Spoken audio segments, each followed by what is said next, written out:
देशभक्तीचं एक ज्वलंत उदाहरण।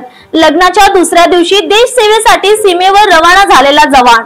पोलीस टाइम न्यूज वर बघत रहा, हाच आहे सच्चा देशभक्त।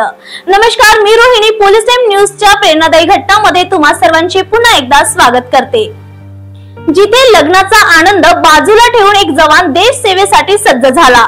सलाम या देशभक्तीला। लग्नाच्या तिसऱ्या दिवशी महाराष्ट्राचा जवान गेला सीमेवर आणि बायको म्हणाली, माझं कुंकू मी ऑपरेशन सिंदूर साठी पाठवते। पाकिस्तानवरील हवाई हल्ल्यानंतर सीमेवरील तणाव वाढला आहे। या पार्श्वभूमीवर निमलष्करी दलातील सर्व रजेवरील जवानांच्या सुट्ट्या तातडीने रद्द करण्यात आल्या आहेत।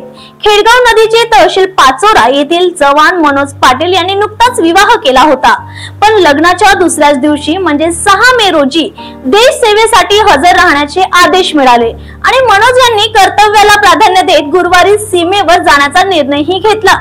5 मे रोजी मनोज यांचा विवाह यामिनी हिच्याशी पार पडला, पण दुसऱ्याच दिवशी जबाबदारीने हाक दिली आणि त्यांनी हळदही न उतरलेली असतानाच गुरुवारी 9 मे रोजी सीमेवर रवाना होण्याचा निर्णय घेतला। कुटुंबीय भावनिक होते, पण त्यांचे अभिमानाने डोळे पाणावले होते। मनोज यांचे वडील ज्ञानेश्वर पाटील म्हणाले, मुलगा लग्नाच्या आनंदात होता, तरीही देश सेवेसाठी निघाला आणि याचा आम्हाला अभिमान आहे।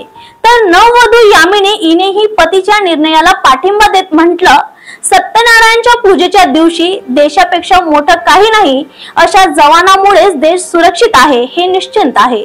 कर्तव्य आणि निष्ठा याचा जिवंत उदाहरण म्हणजे मनोज पाटील। पोलीस टाइम न्यूजच्या वतीने आम्ही त्यांना सलाम करतो। अशा जवानामुळेच देश सुरक्षित आहे।